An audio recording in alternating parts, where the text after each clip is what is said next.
Ya Ibrahim, ma jahiltu kulla syai'in bi'araftillah. Mudah-mudahan kita semua nanti bisa bersama-sama bertemu di hadapan Allah dan kita dapatkan syafaat dari Rasulullah Sallallahu Alaihi Wasallam.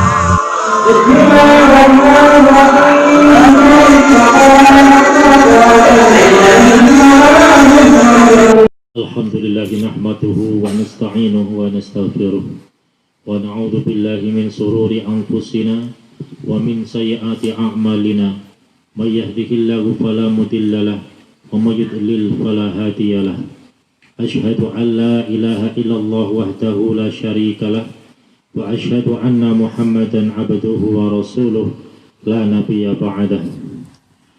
Kepada ibu-ibu seluruh anggota Majelis Taklim RT 09 yang kami hormati, alhamdulillah pada kesempatan sore hari ini kita dapat berkumpul bersama guna melaksanakan kegiatan rutin sebagaimana biasa yang kemudian kita lanjutkan dengan mengaji bersama. Mudah-mudahan kita semua mendapatkan keberkahan dari Allah. Amin Allahumma amin. Salawat teriring salam semoga senantiasa tercurah kepada junjungan kita Nabi besar Muhammad sallallahu alaihi wasallam biqaulina Allahumma salli ala sayyidina Muhammad wa ala ali sayyidina Muhammad. Ibu-ibu yang kami hormati, kita tak henti-hentinya disuruh untuk terus menuntut ilmu agama karena kita sebagai umat Islam selalu diwajibkan untuk menambah pengetahuan khususnya ilmu agama. Imam Syafi'i mengatakan kerugian besar, kata Imam Syafi'i, jikalau Allah menerbitkan matahari dari timur dan menenggelamkannya di barat, tetapi seorang tidak bertambah ilmunya, seseorang tidak bertambah ilmunya. Artinya, jikalau setiap hari kita menemukan waktu dalam sehari kita tidak menambah ilmu, maka sebuah kerugian yang sangat besar bagi diri kita. Berarti kita tidak mendapatkan sebuah tambahan ilmu apa-apa.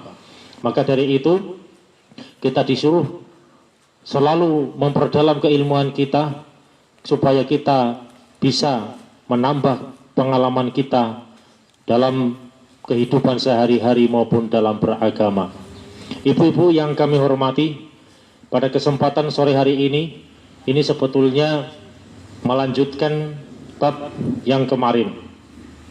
Cuman karena tadi saya kitabnya ketinggalan, cuman saya masih ingat ketika saya baca.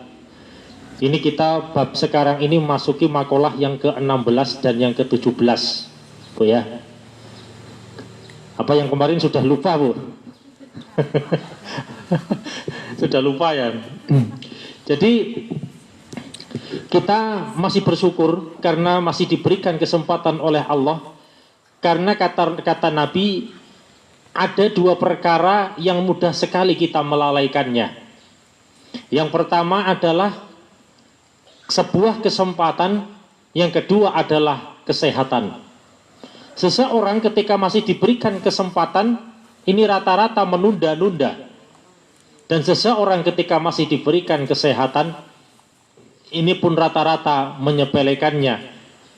Tetapi begitu tiba orang ini kesempatannya hilang, maka baru dia terasa bahwa sesungguhnya kesempatan ini sangat berharga bagi kita.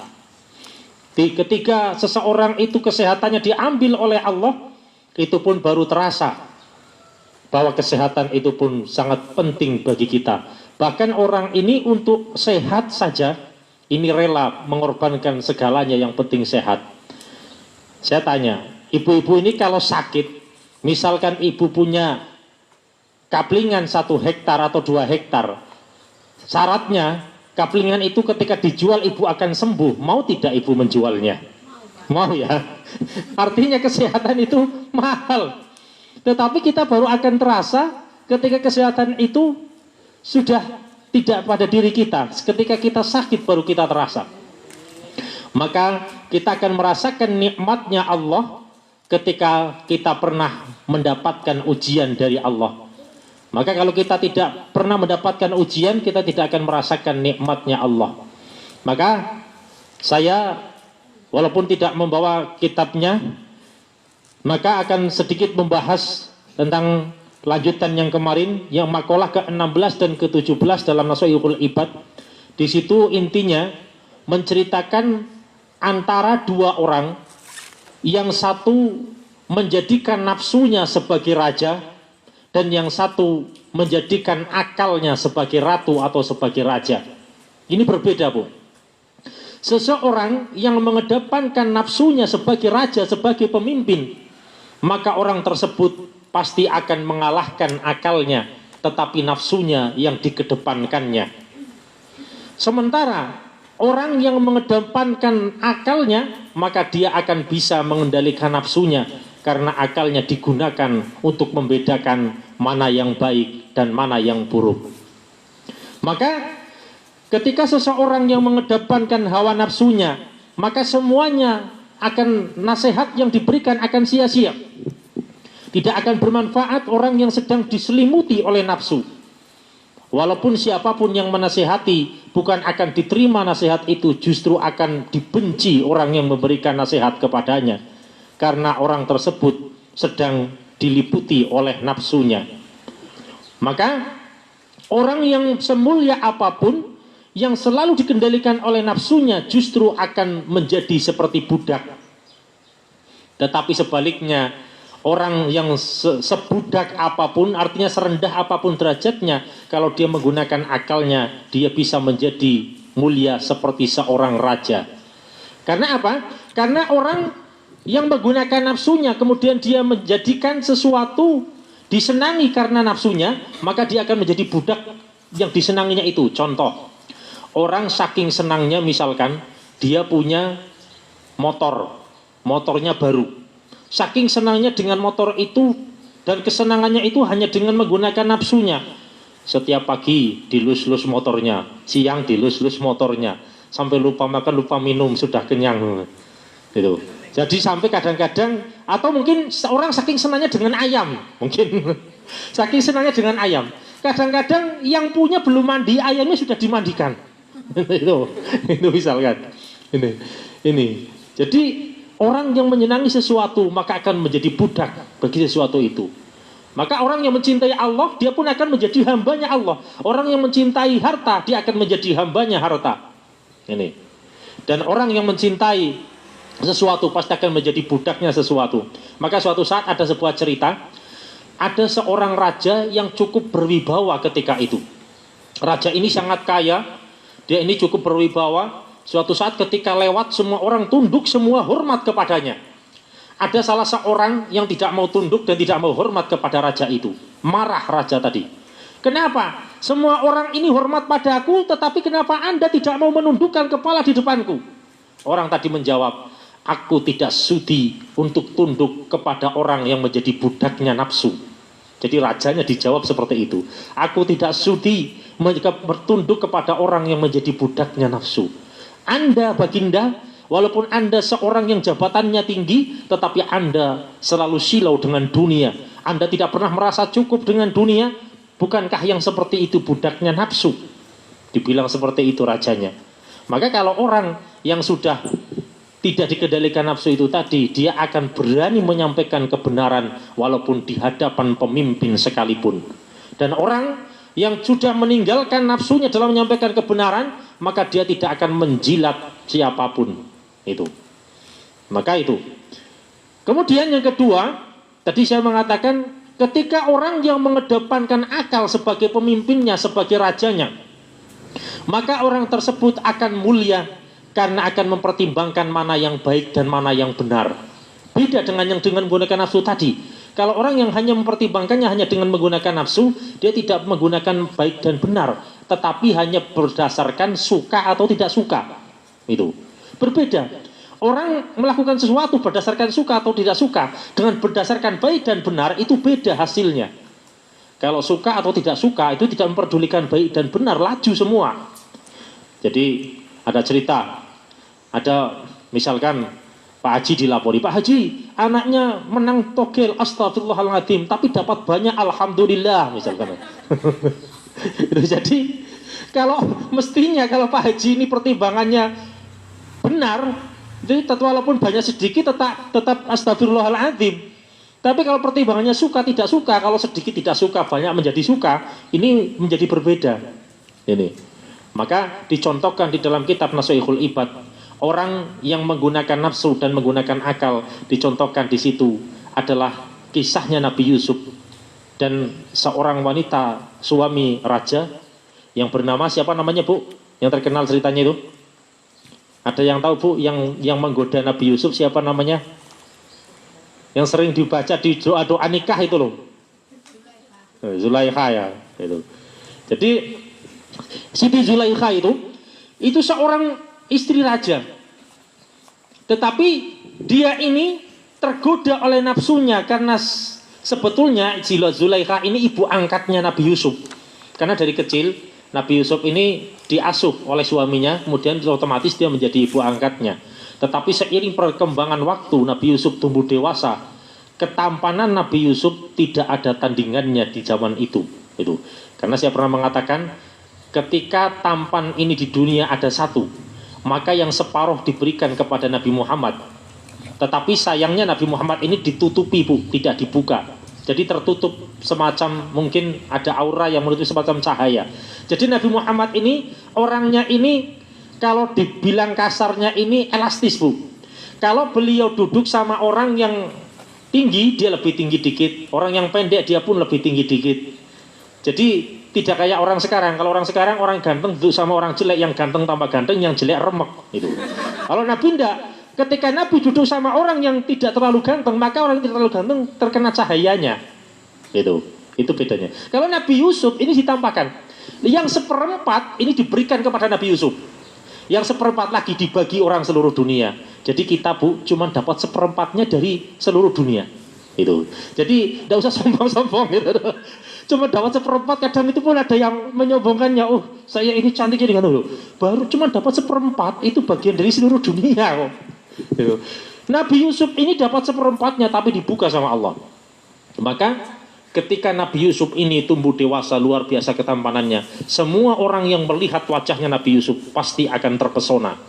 Maka sampai di dalam Al-Quran itu diceritakan ketika Siti Zulaikha ini kemudian tergoda oleh Nabi Yusuf, maka kemudian dia ini membuat siasat supaya bagaimana bisa berkumpul dengan Yusuf.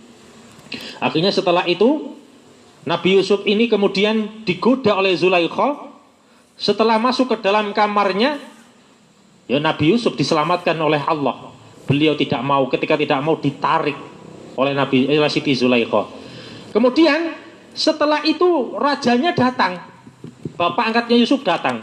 Setelah rajanya datang, Zulaikha ini malah memfitnah Yusuf. Yusuf yang mengajak saya, padahal dia yang mengajak Yusuf. Akhirnya kemudian ketika saling berdebat, tidak ada yang menjadi saksi. Kebetulan di situ ada seorang bayi yang bisa berbicara Bu, atas izin Allah. Apa kata bayinya itu?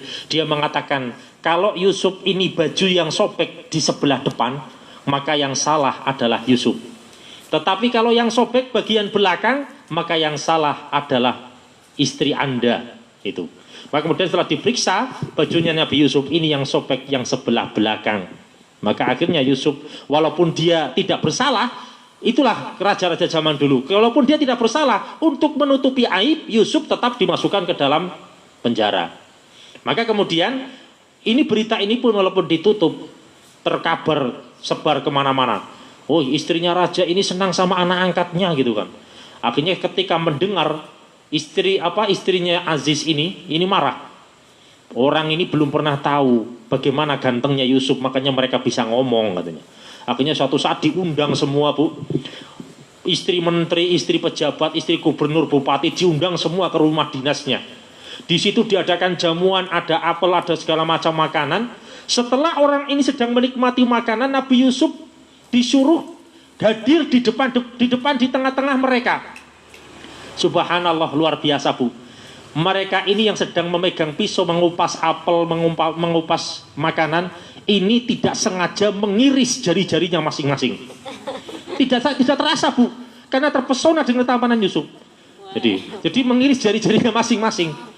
Tidak terasa Bu. Tahu-tahu setelah Nabi Yusuf ini berlalu, baru terasa pedih. Kenapa jarinya? Itu baru ternyata tadi ini ketika menyaksikan ketampanan Nabi Yusuf, dia tidak mengiris buah tetapi mengiris jarinya masing-masing. Ini disitulah istri Aziz mengatakan, sekarang Anda semua tahu kenapa saya bisa tergoda, karena Yusuf ini seorang yang luar biasa tampannya. Itu maka kemudian Yusuf tetap dimasukkan dalam penjara. Tetapi hebatnya Nabi Yusuf, beliau ini orang yang saya katakan tadi tetap menggunakan akalnya sebagai raja. Dia malah di dalam penjara bukan membaca innalillah, tidak sedih, tidak apa, Bu. Dia malah mengatakan, aku lebih senang di dalam penjara ini daripada di luar aku sering mendapatkan fitnah. Maka dalam penjara ini lebih aku sukai daripada aku di luar penjara sering mendapatkan fitnah. Itu. Jadi Nabi Yusuf ini kemudian dipenjara di situ. Nah, walaupun Nabi Yusuf hina di dalam penjara, tetapi karena dia ini kemudian membentengi, sebetulnya ceritanya ini kalau dikisahkan panjang, Bu. 2 jam ini kalau dikisahkan secara detail, dari kecil kemudian dia dibuang ke sumur oleh kakak-kakaknya. Jadi Nabi Yusuf ini punya saudara banyak ini, tetapi karena kakaknya ini iri, bapaknya Nabi Yusuf ini, Nabi Yakub ini saking sayangnya kepada Nabi Yusuf, ini iri. Akhirnya Yusuf diajak ke hutan menggembala kambing, dibuang ke dalam sumur. Ini ceritanya panjang. Cuman intinya, karena Nabi Yusuf ini tadi seorang yang bisa mengendalikan nafsunya dan dia mengedepankan akalnya, membedakan dengan menggunakan syariat mana yang benar dan mana yang salah, maka Allah pun kemudian mengangkat derajatnya. Maka artinya orang yang menjadikan akalnya sebagai pemimpin, maka orang tersebut akan selamat. Tetapi orang yang menjadikan nafsunya sebagai pemimpin, orang tersebut tidak akan selamat. Kita sering mengamati kehidupan orang-orang. Jadi intinya, Bu, orang ini kalau jadi pemimpin, ini kalau ingin selamat, ini biasanya kuncinya ini tidak banyak sebetulnya. Kalau orang ingin jadi pemimpin sukses supaya dia selamat, satu, jangan tergoda dengan harta. Ini. Jadi jangan mudah tergoda dengan harta. Seorang pemimpin yang tidak mudah tergoda oleh harta, yakin selamat. Ini. Jadi disuap dia tidak mudah disuap, diberi gratifikasi pun tidak mudah, diberikan hadiah-hadiah yang sifatnya ingin menggoda pun tidak mudah. Yakin pemimpin yang seperti itu akan selamat. Yang kedua, seorang pemimpin kalau ingin selamat, jangan mudah tergoda oleh wanita. Karena antara harta dan wanita ini pemimpin banyak yang hancur. Ini. Maka ketika bisa selamat dari dua itu, maka insya Allah siapapun yang akan jadi pemimpin ini akan sukses. Sama juga dengan kita. Ketika kita ini bisa menjadikan akal kita, menggunakan akal sehat kita, mestinya kita akan selamat. Cuman kadang-kadang itu nafsu yang lebih besar daripada akal kita, Bu. Ini.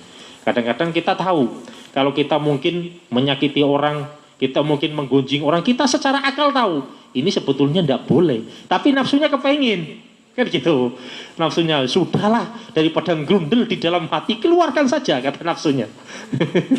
Ini, maka ya terus bagaimana caranya Pak kalau kita belum bisa? Ya berlatih terus, dilatih terus.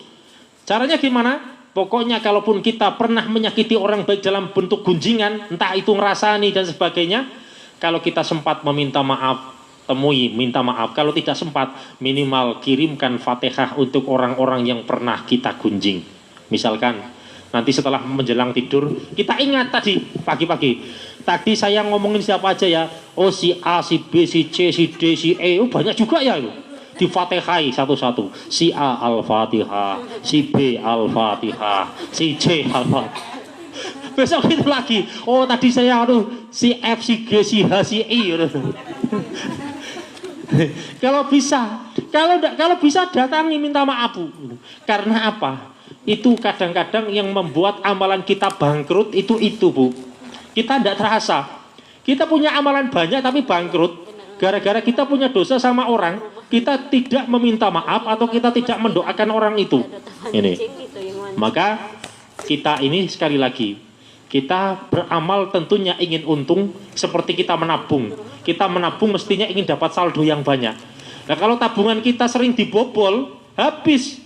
Itu. Ibaratnya kalau kita sering menggunjing orang, menyakiti orang, Kita sama dengan menabung, tapi tabungan kita sering dibobol. Tahu-tahu pas kita bawa buku rekening ke bank, saya mau ngambil uang, Mbak, sama kasirnya kan, ditengok loh, saldonya 0.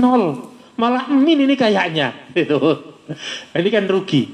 Maka mari kita berusaha menggunakan akal kita untuk menjadi panutan kita dalam membedakan yang baik dan yang benar. Jangan hanya menggunakan nafsu kita.